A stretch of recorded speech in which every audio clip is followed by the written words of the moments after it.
깊은 어둠 속에 홀로 두시는지 어두운 밤은 왜 그리 길었는지 나를 고독하게 나를 낮아지게 세상 어디도 기댈 곳이 없게 하셨네.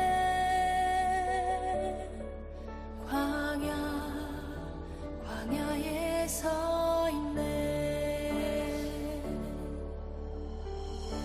주님만 내 도움이 되시고 주님만 내 빛이 되시는 주님만 내 친구 되시는 광야. 주님 손 놓고는 단 하루도 살 수 없는 곳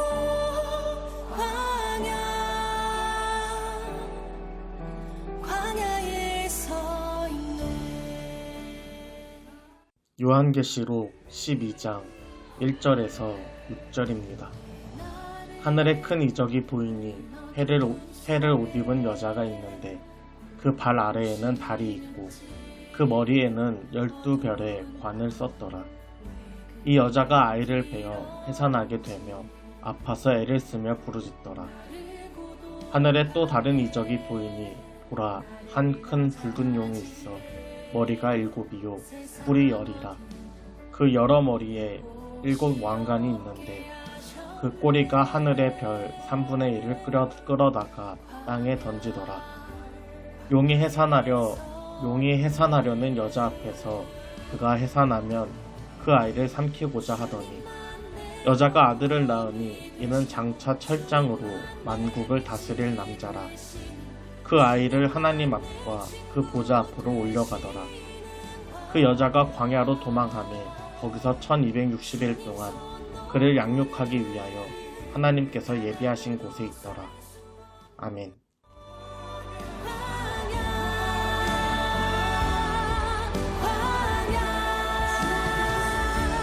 주께서 나를 사용하시려 나를 더 정결케 하시려 나를 택하여 보내신 그곳 광야. 성령이 내 영을 다시 태어나게 하는 곳 광야.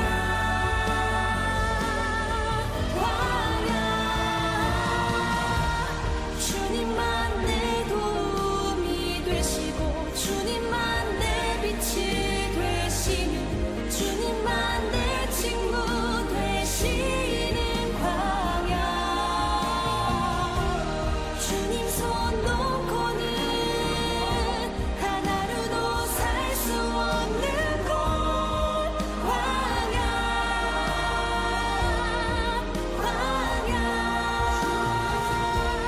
주께서 나를 사용하시려 나를 더 정결케 하시려 나를 택하여 보내신 그곳 광야.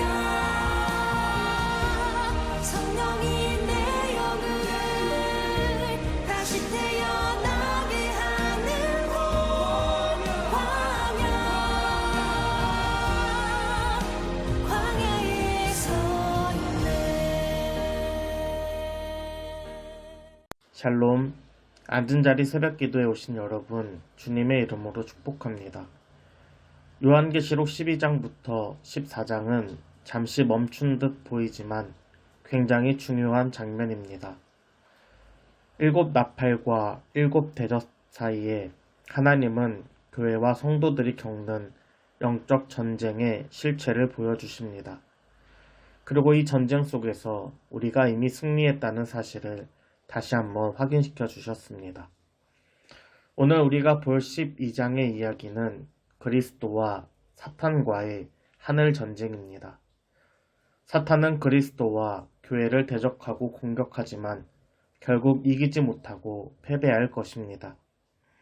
오늘 하루 우리의 삶에서 벌어지는 영적 전쟁 속에서 오늘 본문을 통해 승리하는 하루 되길 소망합니다. 먼저 오늘 본문 1절입니다.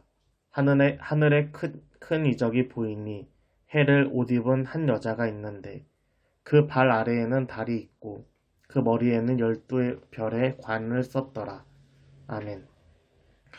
본문 1절에 등장하는 한 여자는 하나님의 백성이자 이스라엘 교회와 성도들을 나타냅니다. 여자는 해를 옷 입었고 발 아래에는 달이 있으며 머리에는 12별의 관을 썼습니다. 계시록에 기록될 당시 교회는 로마 황제로부터 박해와 핍박을 받고 있습니다. 교회는 황제 숭배를 거부함으로 경제적인 활동조차 금지되었습니다.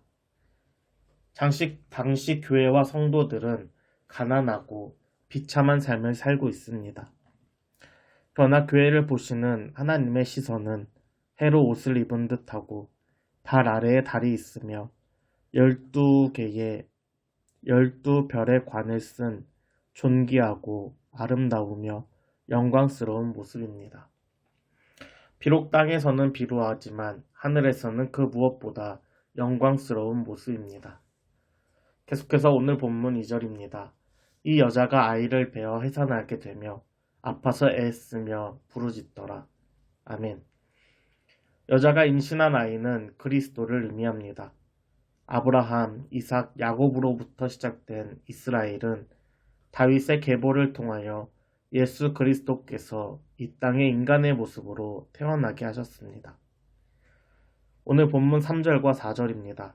하늘에 또 다른 이적이 보이니 보라, 한 큰 붉은 용이 있어 머리가 7이요 뿔이 10이라.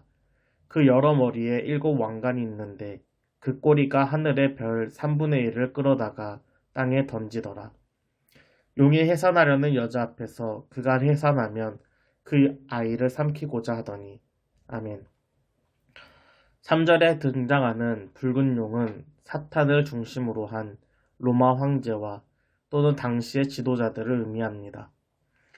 이들은 머리에는 뿔이 10개고 또 7 왕관이 있습니다. 모든 권력과 힘을 소유한 공중의 권세 잡은 세력입니다. 하늘의 별 7을 꼬리로 던질 만큼 강한 힘을 가지고 있습니다. 붉은 용은 아이가 태어날 때에 아이를 삼키고자 합니다. 실제로 예수님 탄생 당시에 유다의 헤롯 왕은 베들레헴의 아이들을 잔인하게 죽이기도 하였습니다. 이러한 위기 속에서 여자는 아이를 낳습니다. 아이는 얼마 안 있다 하늘로 올라지게 되고 여자는 광야로 도피합니다. 예수 그리스도께서는 부활하신 후에 하늘로 올라가셨습니다. 그곳에서 온 우주를 다스리시고 보좌 우편에서 우리를 지켜보시며 오늘도 우리와 함께하고 계십니다. 교회가 당하는 핍박은 광야와 같습니다.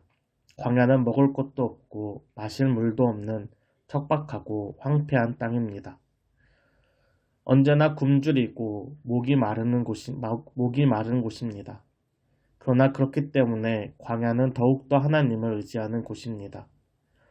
이스라엘 민족이 광야에 머무는 40년 동안 그들은 하나님을 의지하였고 하나님과 동행하였습니다. 오늘 우리가 겪고 있는 어려움은 하나님만을 붙잡기 위한 광야임을 기억하고 하나님을 더욱더 붙잡는 저와 여러분 되길 소망합니다. 계속해서 오늘 본문 7절과 8절입니다. 하늘에 전쟁이 있으니 미가엘과 그의 사자들이 용과 더불어 싸울세. 용과 그의 사자들도 싸우나 이기지 못하여 다시 하늘에서 그들이 있을 곳을 얻지 못한지라. 아멘. 그리스도께서 하늘로 올라가시고 하늘에 전쟁이 발생합니다. 미가엘과 그의 사자들 그리고 용, 사탄과 그의 사자들이 싸우기 시작합니다. 이는 반드시 일어나야 하는 전쟁입니다. 예수 그리스도께서 십자가의 죽으심으로 지옥으로 내려가셔서 사탄의 머리를 깨뜨리셨습니다. 하늘로 올라가신 후에는 공중의 권세 잡은 자들을 쫓아내셨습니다. 예수 그리스도께서 승리하심으로 교회와 성도들도 이미 승리하였습니다. 핍박과 고난은 잠깐이지만 교회는 최후 승리를 얻었습니다. 오늘 본문 11절에 보면 우리 형제들이 어린 양의 피와 자기들이 증언하는 말씀으로 이겼다라고 기록되어 있습니다. 교회는 예수 그리스도의 보혈과 복음 전파로 승리하는 것입니다. 사랑하는 여러분, 그리스도께서 교회를 사랑함으로 십자가에서 죽으셨듯이 우리의 형제와 이웃을 사랑하는 오늘 하루 되길 소망합니다. 계속해서 오늘 본문 12절에서 13절입니다. 그러므로 하늘과 그 가운데에 거하는 자들은 즐거워하라. 그러나 땅과 바다는 화 있을진저. 이는 마귀가 자기의 때가 얼마 남지 않은 줄을 알므로 크게 분내어 너희에게 내려갔음이라 하더라. 용이 자기가 땅으로 내쫓긴 것을 보고 남자를 낳은 여자를 박해하는지라. 아멘. 하늘에서 쫓겨난 용, 사탄, 마귀는 여자, 즉 교회와 성도들을 박해합니다. 이는 악한 세력의 최후의 발악입니다. 이들은 교회와 성도들을 넘어뜨리기 위해 오늘도 박해와 유혹을 하고 있습니다. 그러나 교회와 성도들은 하나님의 보호하심 속에 승리할 것입니다. 오늘 본문 14절에 보면 그 여자가 큰 독수리의 두 날개를 받아 광야 자기 곳으로 날아가서 거기서 그 뱀의 낯을 피하여 한 때와 두 때와 반 때를 양육받으매. 아멘. 박해와 유혹 속에서 독수리의 큰 날개로 교회와 성도들을 보호하시고 핍박과 고통 속에서 벗어나게 하시며 말씀으로 양육해 주십니다.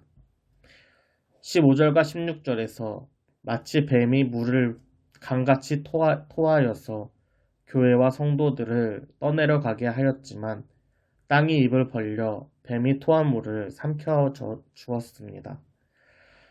하나님께서는 독수리와 땅 같은 피조물들을 통하여 우리를 보호하고 계십니다. 사랑하는 여러분, 요즘 여러분들의 삶은 어떠하신가요? 문제와 어려움이 있으신가요? 고통과 고난이 있으신가요? 핍박과 박해가 있으신가요? 가장 먼저 최후 승리는 그리스도께 있음을 기억하는 저와 여러분 되길 소망합니다.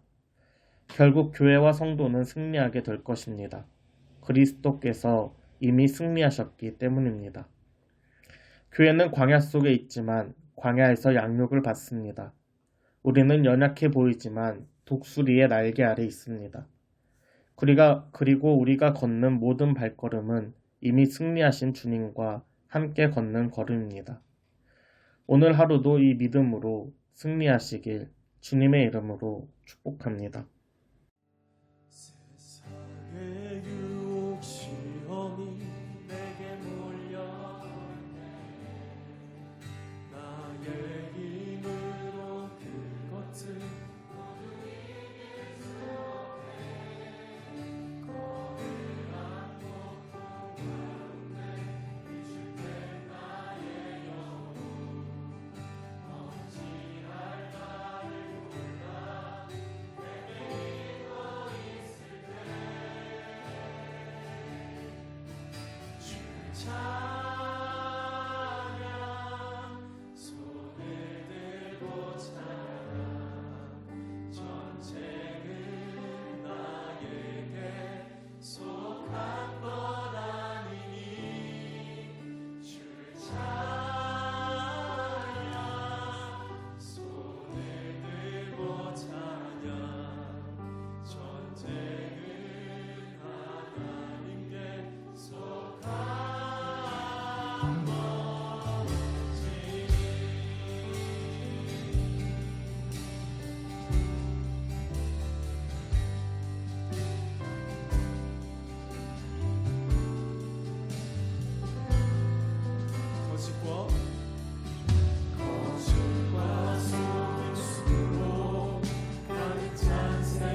이미 승리하신 그분께 영광의 박수 올려드리겠습니다.